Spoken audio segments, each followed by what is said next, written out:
Healthy ആയിട്ടുള്ള ശ്വാസകോശത്തെക്കുറിച്ച് മുൻപുള്ള വീഡിയോയിൽ ഞാൻ പങ്കുവച്ചിരുന്നു.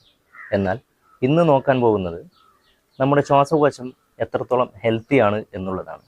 എത്ര സമയം ശ്വാസം പിടിച്ചു നിൽക്കാൻ കഴിയുന്നു എന്നതിനെ അടിസ്ഥാനമാക്കി നമ്മുടെ ശ്വാസകോശം ആരോഗ്യകരമാണോ എന്ന് മനസ്സിലാക്കാം.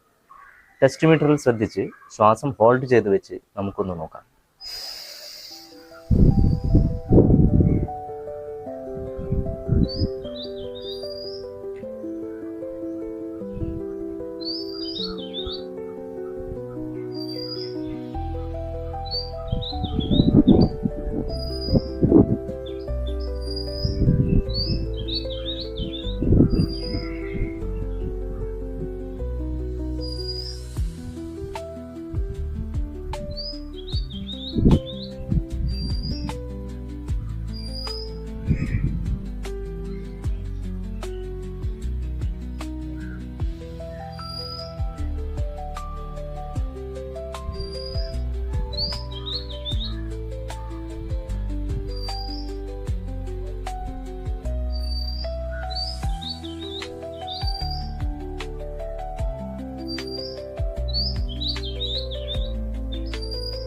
ഇനി നമ്മുടെ ശ്വാസകോശം എങ്ങനെ മെച്ചപ്പെടുത്താമെന്ന് നോക്കാം.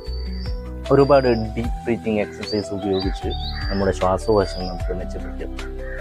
അതിൽപ്പെട്ടതാണ് cardio workouts, running, swimming, cycling പോലത്തെ, പ്രാണായാമം, യോഗ, അതുപോലെ പുകവലി ഒഴിവാക്കുക, ശുദ്ധവായു ശ്വസിക്കുക. ഈ എക്സസൈസുകൾ ഉപയോഗിച്ചുകൊണ്ട് നമുക്ക് നമ്മുടെ ശ്വാസം അഥവാ ലങ്സ് കപ്പാസിറ്റി വർദ്ധിപ്പിച്ചെടുക്കാവുന്നതാണ്. നിങ്ങൾക്ക് എത്ര സമയം ശ്വാസം പിടിച്ചു നിൽക്കാൻ കഴിഞ്ഞു? നിങ്ങളുടെ ഫലം കമൻറ്റിൽ പങ്കുവെക്കുക. അതുപോലെ ആരോഗ്യപരമായ സംശയങ്ങളും ചോദ്യങ്ങളും നിങ്ങൾക്ക് കമൻറ്റ് ബോക്സിൽ പങ്കുവെക്കാവുന്നതാണ്.